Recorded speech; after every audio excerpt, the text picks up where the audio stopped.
எனது அன்பார்ந்த பார்வையாளர்களுக்கு இந்த மற்றும் ஒரு எபிசோடில் அன்புடன் வரவேற்கிறேன். இன்று நான் பேச இருப்பது நீட் சமீபத்தில் நடந்த ஜென்சி புரொட்டஸ்டை பற்றி தான். இந்தியாவில் கடந்த 11 ஆண்டுகளாக பிஜேபி தாண்டோண்டித்தனமாக என்று கூட சொல்லலாம் ஆட்சி செய்து கொண்டிருக்கிறது. அப்பொழுது வரும்பொழுது பல பொய்களை சொல்லி ஆட்சிக்கு வந்தார் மோடி. ஆனால் அவர் என்ன செய்தார்? பல அந்து பக்து, அதாவது மக்களை இந்து முஸ்லீம் என்ற ஒரு விவாதத்தை கொண்டு அவர்களை புத்தியை மழுங்கடிக்க வைத்து அதில் குளிர் காய்ந்து வெற்றி பெற்று ஆட்சியை பிடித்தவர்கள்தான் இந்த பிஜேபிக்காரர்கள். இன்று நாம் ஜென்சி புரொட்டஸ்டை பற்றி பேசி வருகிறோம், போராட்டத்தை பற்றி பேசி வருகிறோம். இந்த பிஜேபி அதை அடக்கியது, எல்லாம் பார்த்து கொண்டிருந்தான் இருந்தோம். இவர்களும் இதுபோன்று போராட்டங்களை செய்துதான் ஆட்சி கட்டலில் அமர்ந்தார்கள். அதாவது நாம் இவர்களின் சரித்திரத்தை எடுத்தோம் என்றால் 1984 2 எம்பிகள் தான் இருந்தார்கள். இவர்கள் அந்த காலத்தில் ஜனசங் என்ற ஆர்கனைசேஷனை சேர்ந்தவர்கள். அது ஒரு கட்சி என்று சொல்லலாம். ஆனால் அது ஆர்எஸ்எஸ்னுடைய ஒரு பிரிவு தான். இவர்கள் எமர்ஜென்சி இந்திரா காந்தி கொண்டு வந்த பின்பு அதை எதிர்த்து போராடிய ஜேபி இயக்கத்தில் போய் சேர்ந்தார்கள். அதன் பின் என்ன பண்ணினார்கள்? ஜனதா கட்சி என்று ஆரம்பித்தார்கள். 1984 2 சீட்டுகள் கிடைத்தன. அதன் பின் பல போராட்டங்களை நடத்தினார்கள். அதாவது விபி சிங்கிற்கு சப்போர்ட் கொடுத்தது போல் கொடுத்தார்கள். விபி சிங் மண்டல் கமிஷனை கொண்டு வந்தார், அவர் ரிசர்வேஷனை கொண்டு வந்தார், பிசி ஓபிசி போன்றவர்களுக்கெல்லாம். அதை எதிர்த்து இவர்களை சில பேரை கூட்டிக் கொண்டு தீக்குளிக்க வைத்து அவர் ஆட்சி கட்டிலிருந்து இறக்கினார்கள். ஏன்? இவர்களுக்கு ரிசர்வேஷன் பிடிக்காது. பின்னர் என்ன செய்தார்கள்? காஷ்மீர்களை இவர்கள் கவர்னர் தான் இருந்தார், நீங்கள் இந்த காஷ்மீரை விட்டு வெளியேறுங்கள், முஸ்லீம்கள் உங்களை கொன்று விடுவார்கள், அது செய்து விடுவார்கள், இது செய்து விடுவார்கள், அங்கிருந்து கொண்டு கலவரத்தை இங்கே ஏற்படுத்தி அந்த காஷ்மீரை விட்டு வெளியேற்றி விட்டார்கள். இன்று வரை அவர்களை கண்டுகொள்ளவில்லை. ஆனால் அதை வைத்து காஷ்மீர் ஃபைல்ஸ் என்று படம் எடுப்பான் இவருடைய கட்சிக்காரன்.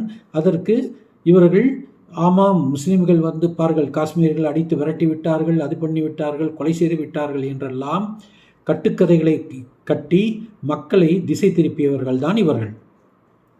பின்னர் அத்வானி என்ன செய்தார்? ரத யாத்திரை செய்தார். குஜராத்திலிருந்து ஆரம்பித்து அவர் அயோத்தியா அடைவதற்கான ஒரு பெரிய ரத யாத்திரை ஏற்படுத்தினார். அந்த சமயத்தில் லல்லு பிரசாத் இருந்தார், அவர் பீகாரில் நுழைய விடவில்லை. அதை செய்துவிட்டு பின்னர் இவர்கள் வெற்றிகரமாக இவர்களுடைய பஜ்ரங் தள் போன்ற சங்கடங்கள், விஸ்வ இந்து பரிஷத் இவரெல்லாம் சேர்ந்து 1992 இந்த பள்ளியை பாபர் பள்ளியை இடித்தார்கள். இடித்துவிட்டு அதன் மூலமாக ஓட்டுகளை அறுவடை செய்தார்கள். அங்கே பின்னர் குஜராத்தில் 2002 ரயில் பெட்டியில் தீ வைத்து விட்டார்கள், கர்சேவர்களை கொன்று விட்டார்கள் என்று ஊரில் இருந்த எல்லா முஸ்லிம்களையும் கருவறுத்தார்கள். பில்கிஸ் பானு கேஸ் அதுதான்.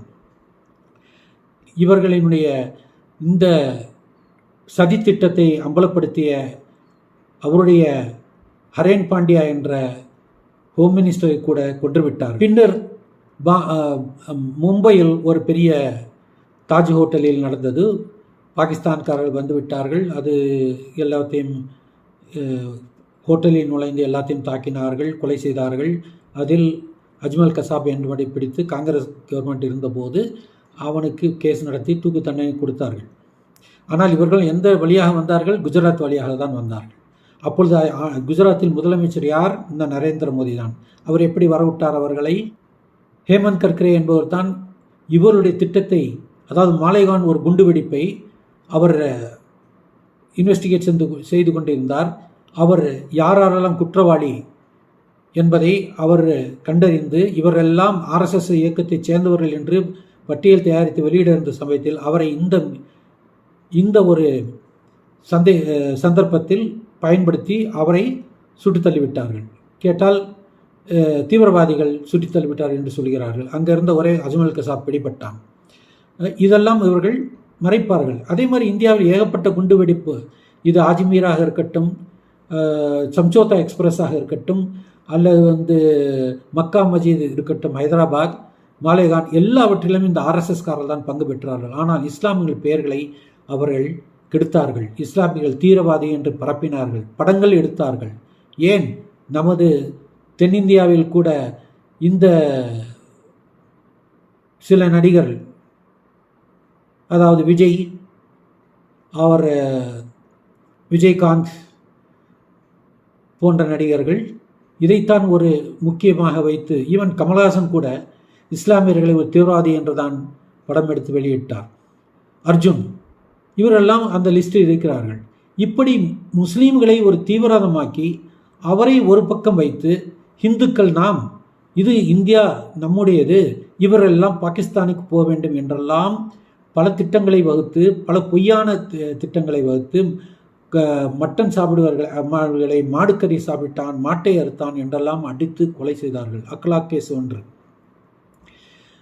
அந்த இவர்கள் மாடுகளை வெட்டி இவர்கள் ஏற்றுமதி செய்வார்கள். ஏற்றுமதி செய்பவர்கள் எல்லாம் மேல் ஜாதி இந்துக்கள் தான். இப்பவும் யூபி, பாம்பே போன்ற இடங்களெல்லாம் இவர்கள் வைத்திருக்கிறார்கள். இந்த உலகத்திலே 2வது நாடாக இருக்கிறது இந்த பசுமாட்டை வெட்டி, மாடுகளை வெட்டி அதனுடைய மாமிசத்தை வெளியேற்றுவது. அதுவும் அரபி பேரிட்டு இவர்கள் அல் கபீர் பேரை பாருங்கள், அல் கபீர் என்றெல்லாம் பெயர் வைத்து ஏற்றுமதி செய்வார்கள் இவர்கள். ஆனால் இங்குள்ள இஸ்லாமியர்களை அடிப்பார்கள், கலவரத்தை மூட்டுவார்கள், பள்ளிகள் முன்பு போய் ஆடுவார்கள், கெட்ட கெட்ட வார்த்தைகளில் திட்டுவார்கள், கல்லெறிதார் என்று சொல்லுவார்கள். இப்பொழுது கூட இந்த ஜென்சி புரொட்டஸ்ட் ஜந்தர் மந்தரில் அங்கு கூட ஒரு லாரியில் கற்களை கொண்டு வந்து இவர்களை போலீஸ்காரர்கள் எரிந்துவிட்டு இந்த போராட்டக்காரர்கள், இந்த மாணவர்கள் தான் எரிந்தார்கள் என்று அவர்களை தடியடி நடத்தினார்கள். தடியில் பெரிய ஆணிகளை வைத்து அடித்தார்கள். பின்னர் பெண்களினுடைய பிரைவேட் பார்ட்ஸ்களில் தடியை விட்டு அங்கே நுழைத்து அவர்களை தொந்தரவு செய்தார்கள். கால் கைகளை ஒடித்தார்கள். பெல்லட், அதாவது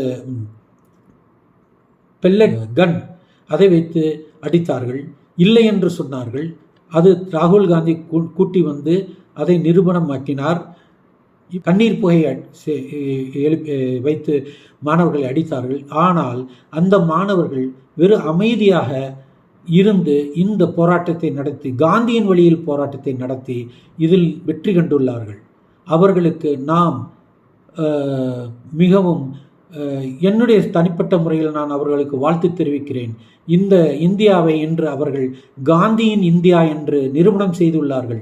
இது கோட்சேயின் இந்தியா இல்லை, இது ஆர்எஸ்எஸ்ஸின் இந்தியா இல்லை, இந்துத்துவவாதியின் இந்தியா இல்லை. இந்த இந்தியா எல்லாருக்கும் சொந்தமானது என்பதை இன்று நிரூபணம் ஆக்கியிருக்கிறார்கள். அங்கே பார்த்தால் உங்களுக்கு தெரியும், அம்பேத்கருடைய உருவ படங்களையும் வைத்துக்கொண்டு திரிந்த மாணவர்கள் பல பேர், எல்லோரும் படித்தவர்கள். யாராவது மோதி ஈதி என்று எழுப்பினால் அவர்களை அடித்து விரட்டினார்கள். அந்த கோதி மீடியா என்று சொல்லப்படுகின்ற மோதிக்கு சொம்பு தூக்குற அந்த டெலிவிஷன் சேனல்காரர்கள் அங்கு வந்தால் அவர்களை விரட்டி அடித்தார்கள். ஒருவன் அங்கு மோதி என்றான், அவனை அடித்து அனுப்பிவிட்டார்கள். அதுபோன்ற சில காட்சிகள் வந்தன. இதுபோன்று மாணவர்கள் விடவில்லை. சோனம் வாங்சுக்கை அழைத்து கொண்டு வந்தார்கள். ஆரம்பத்தில் கூட்டம் குறைவாக இருந்தது. அப்பொழுது இவர்கள் என்ன சொன்னார்கள், இவரெல்லாம் அந்நிய நாட்டினுடைய கைக்கூலிகள், இவர்களுக்கு பாகிஸ்தான் இதற்கு சப்போர்ட்டாக இருக்கிறது, அப்புறம் சோரோஸ் சப்போர்ட்டாக இருக்கிறார் என்றெல்லாம் சொல்லி அவருடைய பேரை கெடுத்த அந்த பிஜேபிக்காரன். இப்பொழுது கூட ஒரு வீடியோ வந்திருக்கிறது. அவன் டிப்டி சீஃப் மினிஸ்டர், அந்தாள், அவன் பேர் பிங்கி சௌதரியான், பொம்பளை பேர் வச்சிருக்கிறான். அவன் சொல்கிறான் இதெல்லாம் வெளிநாட்டுக்காரன் சதி அது இது என்று சொல்கிறான். இப்படி தான் சொல்வார்கள். விவசாயிகள் போராட்டம் நடந்தபோது இப்படித்தான் அவர்கள் பேரை கெடுத்தார்கள். 600-700 விவசாயிகள் இறந்தார்கள். ஒரு வருடம். அதுவும் சர்தார்ஜி விட்டு கொடுக்க மாட்டார்கள். அவர்கள் அங்கே சமையலெல்லாம் சமைத்து இருந்து எல்லாம் போராட்டம் நடத்தினார்கள். அவரை எந்த வகையில் துன்புறுத்தினார் இவர், மோடியும் அமித்ஷாவும் சேர்ந்து. இந்த அதானிக்காக வேண்டி கடைசியில் அதை வாபஸ் வாங்க வேண்டிய சூழ்நிலை வந்தது. ஏனென்றால் அங்கே எலெக்ஷன் வந்தது, இன்று நாம் ஜெயிக்க மாட்டோம் என்ற நிலை வந்தவன் அவர்கள் வாபஸ் வாங்கினார். அதே போல்தான் இப்பொழுது இந்த Gen Z protest, cockroach Janata party ஆரம்பித்த இந்த ஜென்ஜி ப்ரொட்டஸ்ட் எல்லா எதிர்க்கட்சிகளும் வந்து அவர்கள் தங்களுடைய சப்போர்ட்டை கொடுத்தார்கள். குறைந்தது 300-400 இடங்களில் இது வந்து இது எதிர்ப்பலை உருவாகி அங்கங்கே ப்ரொட்டஸ்ட் நடந்தது. பீகார், ராஜஸ்தான், கல்கத்தா, தமிழ்நாடு, ஹைதராபாது எல்லா நகரங்களிலும் மக்கள் கொதித்தெழுந்து இந்த நீட்டு லீக்கு சம்பந்தமாக அவர்களை தர்மேந்திர பிரதான் பதவி விலக வேண்டும் என்று விடாப்புடியாக இருந்து அவர்கள் கொள்கையில் விட்டு கொடுக்கவில்லை. போலீஸ் அடியும் தாங்கினார்கள். அவர்கள் கண்ணீர் புகை ஏவினார்கள். வாட்டர் கன்னை வைத்து தண்ணீரை மேலே வைத்து அடித்தார்கள். தடிகளால் அடித்தார்கள். கால்களை கைகளை ஒடித்தார்கள். மெட்ரோ ஸ்டேஷன்களில் அக்கம் பக்கங்களில் மெட்ரோ ஸ்டேஷன்லாம் அதாவது 20-30 மெட்ரோ ஸ்டேஷன்களில் அடைத்து விட்டார்கள். ஏனென்றால் மக்கள் அலையலையாக வர தொடங்கிவிட்டார்கள். அவர்கள் அந்த இடத்திற்கு வரக்கூடாது என்ற எண்ணத்தோடு அடைத்தார்கள். இருந்தாலும் மக்கள் அலை வந்தது. அங்கு மக்களுக்கு சாப்பாடு ஈப்பாடு எல்லாம் படுக்கை எல்லாம் வெளியிலிருந்து மக்கள் ஜொமேட்டோ ஸ்விக்கி வழியாக அங்கு வந்து சேர்ந்தது. மக்களுக்கு அங்கே தேவையான தண்ணீர் எல்லா பொருளும் கொடுக்கப்பட்டது. அவர்கள் அங்கே தங்கிவிட்டார்கள். மழை இருக்கட்டும், வெயில் இருக்கட்டும், வெயில் ஏகப்பட்ட வெயில், விசிறியில் கூட கொடுத்து அனுப்பினார்கள்.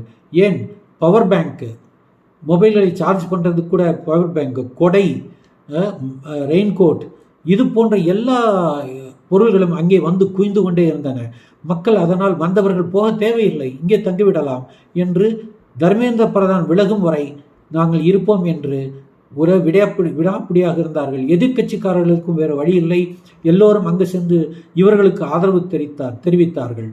இவர்களும் இந்த மாதிரி பிள்ளைகளை அடித்து பயமுறுத்தி நாம் எப்படியாவது சாதித்து விடலாம் என்று நினைத்தார் இந்த பிஜேபி அரசாங்கம். அவர்களில் ராஜ்நாத் சிங் என்பவர் அங்கே இப்பொழுது டிஃபென்ஸ் மினிஸ்டராக இருக்கிறார். அவர் ஒரு காலத்தில் சொன்னார், இந்த ரிசைக்னேஷன் எல்லாம் பிஜேபி கவர்மெண்ட்டில் எதிர்பார்க்காதீங்க, அதெல்லாம் பிஜேபியினுடைய சரித்திரத்தில் இல்லைன்றார். ஆனால் இந்த மாணவர்கள் அதை சாதித்து காட்டிவிட்டார்கள். இப்பொழுது என்ன பிரச்சனை என்றால், தர்மேந்திர பிரதான் விலகிவிட்டார் எப்படியோ, ஆனால் அந்த இடத்தில் பிரகலாத் ஜோஷி வந்திருக்கிறார். அவர் என்ன செய்ய போகிறார்? இது பெரிய கொஸ்டின் மார்க்கு. ஏன்னா இவர்களெல்லாம் திறமையற்றவர்கள். இவர்களுக்கு நாட்டை லூட்டி அடிக்க வேண்டும், அதாவது கொள்ளையடிக்க வேண்டும். எப்படி கொள்ளையடிக்க வேண்டும்? எலெக்ஷனில் இவர்கள் யாரும் ஓட்டு போடவில்லை. அந்த ஜந்தர் மந்தரில் பாருங்கள், ஏன்னா மக்களே சொல்கிறார்கள், அதை பார்த்தாலே தெரியும், ஒருத்தன் கூட இவனுக்கு ஓட்டு போட்டிருக்க மாட்டான். இவர்கள் எலெக்ஷனில் ஃப்ராடு பண்ணி, மெனிப்புலேட் பண்ணி, கியானேஷ்குமாரை வைத்து ஓட்டுகளை நீக்கினார்கள் அல்லவா? பீகார், வெஸ்ட் பெங்கால், தமிழ்நாடு, இப்பொழுது கர்நாடகாவில் கூட பேசிக்கொண்டே இருக்கிறார்கள். குறைந்தது 47 லட்சம் பேருக்கு நோட்டீஸ் வரப்போகிறது. அங்கங்கே அவர்களை நீக்கிவிட்டு இவர்களுக்கு தேவையானவர்களை, ஏற்கனவே ராகுல் காந்தி ஒரு டெமான்ஸ்ட்ரேஷன் கொடுத்தார். எப்படி அவர்கள் இங்கே கர்நாடகா 2 தொகுதிகளில் அவர்கள் எப்படி வந்து வீடுகளில், சின்ன சின்ன வீடுகளில் 50-60 பேர், ஒரே பெண் பல இடங்களில் ஓட்டு போட்ட எல்லாவற்றையும் அவர் அம்பலப்படுத்தினார். இப்படி செய்து இவர்கள் ஆட்சிக்கு வந்தார். அது பத்தவில்லை என்றதுக்காக வேண்டி இப்பொழுது டீலிமிட்டேஷன் கொண்டு வர வேண்டும். அதாவது வந்து 850 வரைக்கும் எம்பிகளை கொண்டு போக வேண்டும். வட இந்தியாவில் இவர்களுடைய எண்ணிக்கை அதிகரித்து இவர்கள் ஆட்சி கட்டளில் 2023 அமர வேண்டும் என்பதற்காக, அதை கொண்டு வர வேண்டியதற்காக 2/3 மெஜாரிட்டி வேண்டும் என்பதற்காக மம்தா பானர்ஜியினுடைய கட்சியை சின்னா பின்னமாக்கி, எப்படி இவர்கள் அண்ணாடிஎம்கே சின்ன பின்னமாக்கினார்கள், அதே மாதிரி மம்தா பானர்ஜி சின்ன பின்னமாக்கினார்கள். அதே மாதிரி உத்தவ் தாக்கரே அவருடைய சிவசேனாவை சின்ன பின்னமாக்கி அதிலிருந்து எம்பிகளை வாங்கினார்கள். அதே மாதிரி ஆம் ஆத்மி பார்ட்டியுடைய எம்பிகளை விலை கொடுத்து வாங்கி இப்பொழுது மெஜாரிட்டி காண்பர். இவர்கள் நேரடியாக இவர்கள் ஆட்சி செய்யவில்லை. இவர்கள் கள்ளத்தனமாகவும் இவர்களுக்கு கார்ப்பரேட்டுகளுக்கு சிபிஐ இடி எல்லாம் அனுப்பி அவர்களிருந்து பணத்தை வசூல் செய்து வைத்துக்கொண்டு இந்த பணத்தை வைத்து அவர்கள் எம்பிக்களையும் எம்எல்ஏக்களையும் விலைக்கு வாங்கி கொண்டிருக்கிறார்கள். அதே மாதிரி தான் அவர்கள் மத்திய பிரதேசத்திலும் விலைக்கு வாங்கித்தான் அரசை அமைத்தார்கள். தமிழ்நாட்டில் அண்ணாடிஎம்கே ஒழித்தே விட்டார்கள். அவர்களுக்கு ஒரு கார்பன் காப்பியாக வந்திருக்கிறார் விஜய். அவர் அண்ணாடிஎம்கேயை ஒழிப்பதற்காக பல பேர்களை விலை வாங்கினார். நாம் எல்லாம் பார்த்து கொண்டு தான் இருக்கிறோம். இவர் தூய சக்தி என்கிறார். இங்கே வடநாட்டில் பல இடங்களில் இந்த மாதிரி நம்ம நீட்டுக்கு எதிராக நடந்து கொண்டிருக்கிறது போராட்டங்கள். இவர் அமைதி காத்து கொண்டிருக்கிறார். ஆனால் இவருடைய அமைச்சர்களுடன் போய் அவருடைய ஜனநாயக படனை பார்த்து கொண்டிருக்கிறார். அங்கே ஜென்ஜி, உண்மையான ஜென்ஜி வடநாட்டில் இந்த போராட்டங்கள் நடத்தி கொண்டிருக்கிறார்கள். இங்கே சொல்வார்கள் விஜய்க்கு ஜென்ஜி ஓட்டு போட்டு, அது ஜென்ஜியே கிடையாது, இவருடைய ரசிகர்கள் தான். பாருங்கள், மந்திரிகளே அப்படி தான் இருக்கிறார்கள். படம் பார்க்க போகிறார், முதலமைச்சரும் ஒரு படம் பார்க்க போகிறார். இவர்களுக்கு பொறுப்பு கொடுக்கப்பட்டிருக்கிறது அரசை ஆள்வதற்காக வேண்டி. இவர் அனிதாவிற்காக வேண்டி வருத்தப்பட்டு போனார். இவர் இப்போ இந்த மக்களுக்கு என்ன, இந்த நீட்டுக்கு என்ன, இப்போ இவர் வந்தவொடனே என்ன புதிதாக என்ன செய்து விட்டார்? ஏற்கனவே அண்ணா டிஎம்கே எல்லாம் அவர்கள் வேண்டாம் என்றெல்லாம் மசோதாக்களை நிறைவேற்றினார்கள். எடப்பாடியார் 7.5% கொண்டு வந்து இந்த மக்களுக்காக வேண்டி அவர் ரிசர்வேஷன் கொடுத்தார். தமிழ்நாட்டில் தான் அதிக மெடிக்கல் காலேஜ்கள் இருக்கின்றன. யூபியில் 22 கோடி மக்கள் இருக்கிறார்கள். தமிழ்நாட்டில் 7 கோடி மக்கள் தான் இருக்கிறார்கள். இங்கு நமக்கு 60க்கும் மேற்பட்ட மெடிக்கல் காலேஜ் இருக்கிறது. அவன் என்ன வைத்திருக்கிறான்? 22 கோடிக்கு அவன் 60 தான் வைத்திருக்கிறான். இங்கே இருக்க வசதிகள் இருக்குமா? அதுவும் இருக்காது. எனவே இந்த நீட்டில் பாஸ் பண்ணுறவங்கலாம் இங்கே தான் வருவான். வடநாட்டில் 22 லட்சம் பேர் நீட் எழுதுகிறாங்க. இதுவரைக்கும் நூற்றுக்கணக்கான பிள்ளைகள் இறந்திருக்கிறார்கள். அவர்களை பற்றி இவர்கள் கவலை இல்லை. நீட்டு வினாத்தாளை வெளியே அனுப்பிவிட்டு இந்த நீட் இண்டஸ்ட்ரி, கோச்சிங் இண்டஸ்ட்ரி நடத்தி கொண்டு இருக்கிறார்கள். இந்த கோச்சிங் இண்டஸ்ட்ரி எவ்வளோ சம்பாதிக்கிறது? வருடத்திற்கு 1,32,000 35,000 கோடி சம்பாதிக்கிறது. மத்தியினுடைய பட்ஜெட்டு 1,40,000 கோடி தான். அதாவது கல்விக்காக வேண்டி ஹோல் இந்தியாவுக்கு அவ்வளோதான்.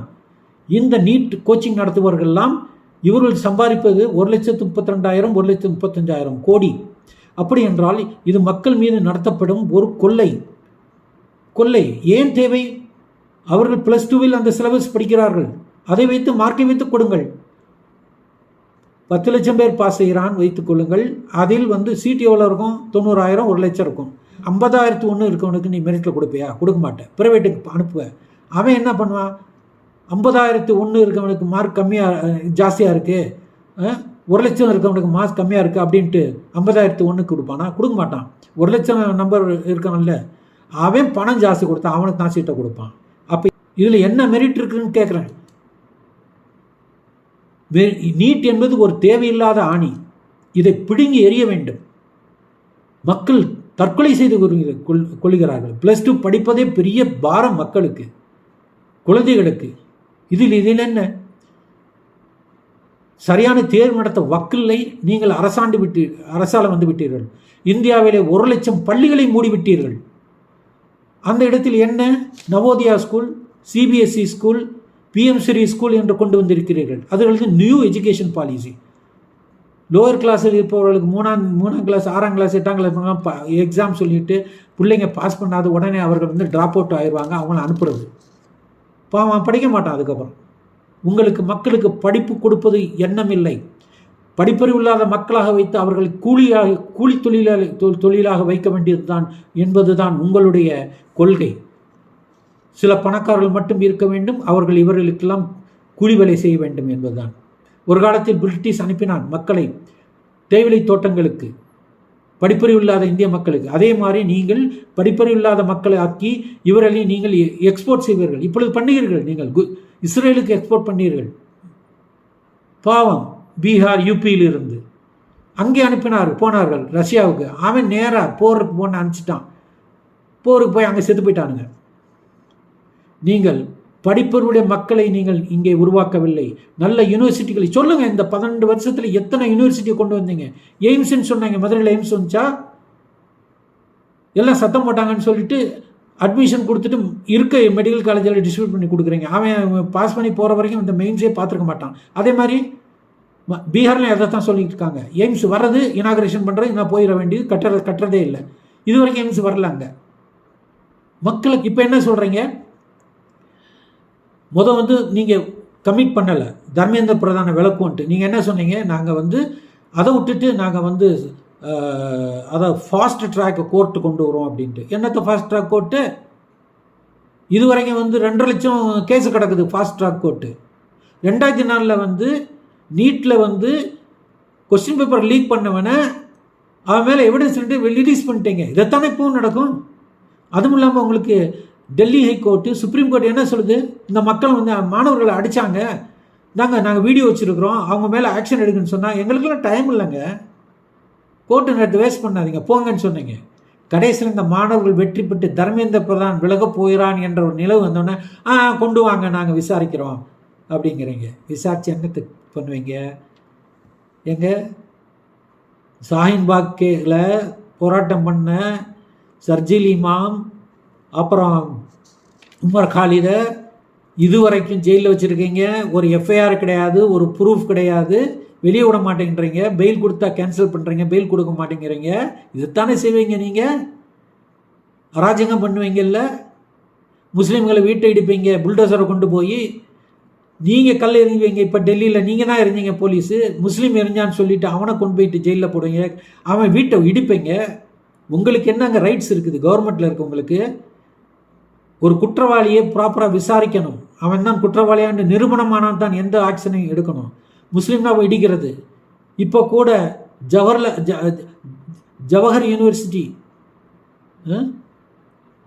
யூபியில் 40 பில்டிங்கில் நீங்கள் ஆசம் கான் அவர் கட்டியது 38 இடிக்க போகிறீங்க. உங்களுக்கெல்லாம் கல்வி கொடுக்க வக்கு இல்லை.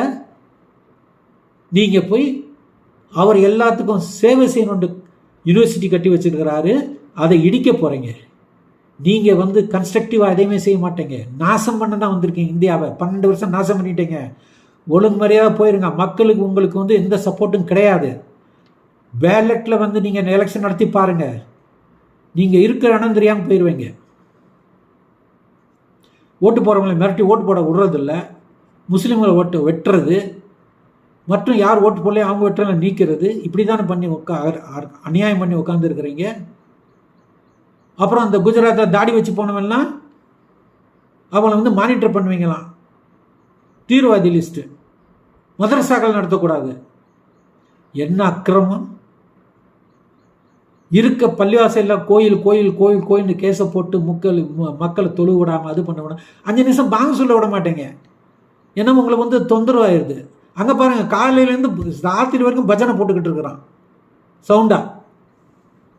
வேணும்னே பள்ளிவாசல் பக்கத்துலேருந்து வேணுமே வந்து ஒரு அனுமான் சிலையை பெருசாக வைக்க வேண்டியது, அங்கே பஜனை போட வேண்டியது, அனுமான் சாலிசா பாட வேண்டியது தொழுக நேரத்தில். இந்து முஸ்லீம் பண்ணி நீங்கள் வந்து இருக்கீங்க. இப்போ அந்த பிள்ளைங்களை போய் கேட்டு பாருங்கள். அவனே சொல்கிறான், இவன் இந்து முஸ்லீம் பண்ணி தான் இப்படி வந்துருக்கிறான், என்ன ரொம்ப நாள் இருக்க மாட்டான். இப்போ வந்து தர்மேந்திர பிரதான், அடுத்து வந்து நிதின் கட்கரி E20 சொல்லித்தான் இருக்கிறாங்க மாணவர்கள்லாம்.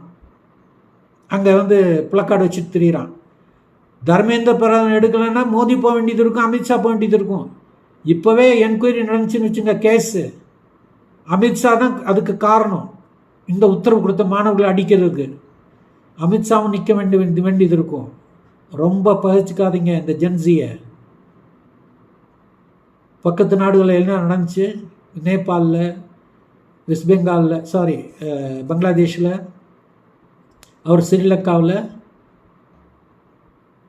நீங்களே உங்கள் தலையில் மண்ணை வாரி கொட்டுக்கிறீங்க. நல்ல ஆட்சியை கொடுக்க பாருங்கள். ஓகே, நீங்கள் இந்து தான், கோயிலில் கொள்ளடிச்சிங்கல்ல, இப்போ ராமர் கோயில்னு சொல்லிட்டு மக்களை ஏமாற்றி உண்டியலில் காசு அடிச்சிங்கல்ல, அதே மாதிரி மற்ற கோயில்லையும் இங்கே உண்டி காசு அடிச்சிங்க. வெக்கமாக இல்லை உங்களுக்கு? கடவுள் பேர் சொல்லிவிட்டு அக்கம் பக்கத்தில் இருக்க நிலப்பத்தையெல்லாம் கம்மி நிலைக்கு வாங்கி ஜாஸ்தி விலைக்கு விற்றுருக்குறீங்க கோயில் ட்ரஸ்ட்டுக்கு. காரில் வர்றான் ஒவ்வொருத்தன் 1 லட்சம் 1 கோடி 40 லட்சம் காரில் வர்றான் அந்த ட்ரஸ்டி சாமியா பசங்க. இந்த மக்கள் தெரியாது கொண்டு போய் கடவுள்னு சொல்லிட்டு ஒரு கடவுள் மேலே ஒரு நம்பிக்கையில் காசை கொண்டு போய் அள்ளி கொட்டினா இங்கே திருடிட்டே போயிருக்கிறானுங்க. நீங்கள் கடவுள் பேரை சொல்லி ராமர் பேர் சொல்லி ஆட்சிக்கு வந்தீங்க. அந்த ராமரை கையில் கூப்பிட்டு போனாராம் மோடி. சின்ன பிள்ளையாக்கிட்டு மோதியை பெரியலாக்கி கையில் பிடிச்சி கூப்பிட்டு போகிற மாதிரி படங்கள்லாம் போடுறீங்க. ராமருக்கு லே ஆயா உஸ்கு ஹம் லே ஆயங்க, அதாவது ராமரை கூட்டி வந்தவனை நாங்கள் கொண்டு வருவோம் என்று கொண்டு வந்தீங்க. அவன் தான் கொள்ளையடிச்சு திண்டுட்டான். கடவுளை சின்னவனாக காமிப்பீங்க, லல்லான்னு சொல்லுவீங்க. ஏன் கடவுள் பெரியாரே ஆகலையா? லல்லாவிலே இருக்கிறாரா அவர் ராமர்? லல்லா இல்லான்னு சொல்லிட்டு இடிச்சிங்க. இப்போ அந்த லல்லா வந்து ஏமாற்றி காசு தின்ட்டானுங்க. அதுக்கு வந்து எஸ்ஐடின்னு போட்டு கண் துடைப்பு. எதை வேணாலும் ஜெயிலுக்கு போனானா இப்போ இது வரைக்கும் சும்மா லோவர் பேஸில் ஜாபில் இருக்கவனை போட்டு அவனை போட்டு ஜெயிலில் போட்டீங்க. இந்து முஸ்லீம் பண்ணி நாட்டை குட்டிச்சவராக்கி 1,00,000க்கு மேலே பள்ளிகளை மூடிருக்கீங்க நார்த் இந்தியாவில். நான் சொன்ன மாதிரி முன்னே சொன்ன மாதிரி சிபிஎஸ்சி ஸ்கூல், நவோதியா, பிஎம்சிரி ஸ்கூல்லாம் என்ன கொண்டு வர்றீங்க? ஹிந்தியும் சமஸ்கிருதமும். சமஸ்கிருத டீச்சர் இருக்கிறாங்க, ஹிந்தி கூட நார்த் இந்தியாவில் அவ்வளோ டீச்சர்ஸ் இல்லை. ஸ்கூலில் பெரிய பெரிய பேனர் அட்வர்டைஸ்மெண்ட் இருக்குது. யார்? மோடி. அந்த எஜுகேஷன் மினிஸ்டர் ஃபோட்டோ தான் இருக்குது, அந்த chief minister photo Modi photo தான் இருக்குது. அதுக்கு தான் காசு நிறையா செலவழிச்சிருக்கீங்க. எந்த திட்டம் கொண்டு வந்தாலும் நீங்கள் வந்து மோடி படம் தான் இருக்கணும், மோதியை தான் ப்ரொமோட் பண்ணணும். பிஆர் ஏஜென்சி என்கேஜ் பண்ணி வச்சுருக்கீங்க. இந்த கோதி மீடியாவெல்லாம் மோதி மோதி மோதி மோதிங்கிறது. வெளிநாட்டுக்கு வந்து போனாருன்னா இங்கேருந்து மக்களை வந்து மக்களுடைய வரி பணத்தில் பிள்ளைங்களை தூக்கி கொண்டு அங்கே இறக்குறது, இங்கேருந்து டான்ஸ் ஆடுறது. மோதி கா டங்கா பஜ்ராய். ஏங்க, ஃபாரின் பாலிசியை ஒழுங்காக நீங்கள் கடைப்பிடிக்கலை, உங்களுக்கு வக்கில் நாட்டு பணத்தை சீரழிச்சிட்டீங்க. ஃபாரின் ட்ரிப் போய் அவருக்கு இன்னும் எங்கே எத்தனை நாடு இருக்குன்னு தேடிக்கிட்டு இருக்காரு. ஒரு சின்ன சின்ன தீவு இருந்தாலும் அங்கேயும் போயிடுவார். அங்கே போய் மெடல் வாங்கி மாட்டிக்கிட்டு வந்துடுவார். மெடல் வாங்குறதுக்கு இவர் வெளிநாட்டுக்கு போகிறது. அப்புறம் வந்து அதானிக்கு வந்து அங்கே அக்ரிமெண்ட் சைன் பண்ணி பிஸ்னஸ் வாங்குறது. ஃபாரின் பாலிசி சரியில்லையே. ஏன் இப்போ நீங்கள் வந்து E20 பெட்ரோல் கொண்டு வந்தீங்க, இங்கே E20 எத்தனால் பெட்ரோல் கொண்டு வந்தீங்க? உங்களுக்கு அங்கே வாங்க முடியல. ஈரான்லையும் ரஷ்யாவிலையும் அவன் வாங்க விட மாட்டேங்கிறான். யார்? இந்த ட்ரம்ப்பு. தெம்பில்ல. அதனால் இந்த எத்தனால் வச்சு ஏதாவது கேம் ஆடலாம் அப்படின்னு சொல்லிட்டு போட்டிங்க. அதுவும் E20 தான் கொடுப்பாங்களாம், மற்ற பெட்ரோல்லாம் இல்லையாம். வாங்கினா 175 ரூபா கொடுத்து வாங்கு. ஏன்? ஆயில் வெளியில் வந்து $78-80 தான் விற்கிது, 80 கீழே தான் விற்றுக்கிட்டு இருந்தது.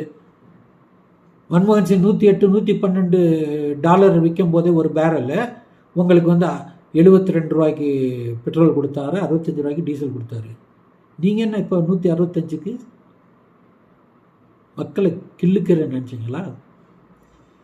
இன்ஜின்லாம் கெட்டு போகுதுன்னு சொன்னால் ஒரு எவிடன்ஸ் காமிங்கன்னு சொல்லி பண்ணீங்க.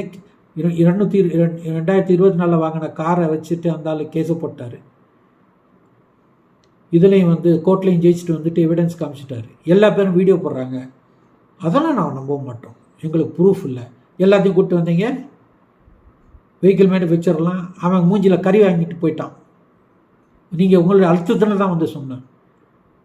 மக்களை வந்து கிள்ளுக்கிறியா நினச்சி உங்கள் இஷ்டத்துக்கு வந்து நீங்கள் கொள்ளையடிக்கிறதுக்கு, எத்தனால் இண்டஸ்ட்ரி வச்சுக்கிட்டு அதில் கொள்ளையடிக்கிறதுக்கு அலையிறீங்க. நீங்கள் கேட்டால் கிரீனாக, நான் தான் சொன்னேன், எல்லாமே கிரீனாக தான் இருக்குது.